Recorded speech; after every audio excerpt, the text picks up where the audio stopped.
Une affaire pro bono. Tout sauf ça. Le pro bono signifie pour le bien public. Le pro bono est une pratique au travers de laquelle un avocat apporte son assistance juridique à un justiciable dont les revenus sont modestes. Le pro bono participe de l'humanisation de la profession d'avocat. Nous allons parler de la notion du pro bono avec vous au travers de la série Suits. Traiter des affaires pro bono est une façon pour notre cabinet de montrer qu'on ne se soucie pas seulement de nos carrières. Je ne dis pas qu'il ne faut pas les traiter. Je dis qu'il ne faut pas me les donner. Et c'est l'occasion pour vous de me montrer que vous ne vous souciez pas seulement de votre carrière.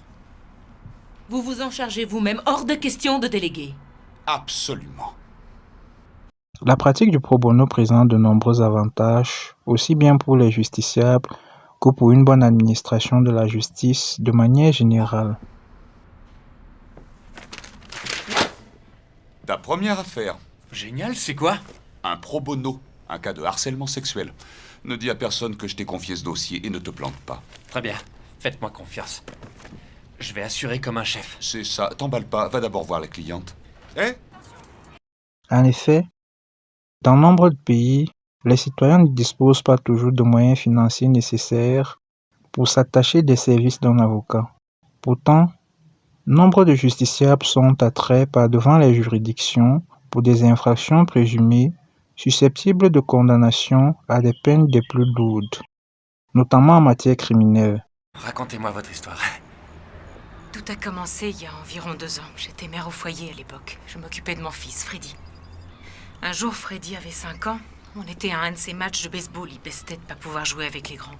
C'était la 3e manche et j'ai reçu un appel comme quoi mon mari venait d'avoir un accident. Un accident de voiture. Il a été tué sur le coup.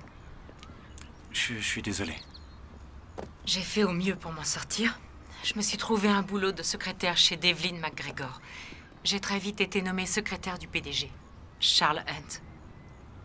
C'est là que tout a basculé. Allez-y, continuez Nancy, je vous en prie. Il voulait que je reste tard le soir, que je fasse livrer le dîner, d'autres trucs comme ça. Jusqu'à ce qu'il me dise que si je couchais avec lui, il s'occuperait de moi au sein de l'entreprise et qu'autrement, il me mettrait à la porte. Alors, qu'avez-vous fait? J'en ai parlé aux ressources humaines.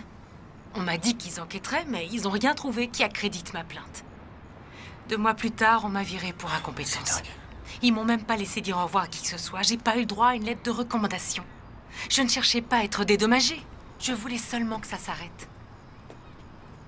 Dès lors, la présence à leur côté d'un avocat est une condition sine qua non à la tenue de leur procès. Pouvez-vous m'aider? Oui. Je le peux, bien sûr. À cet effet, le pro bono participe d'une bonne administration de la justice, en ce sens qu'il favorise le respect des droits de la défense.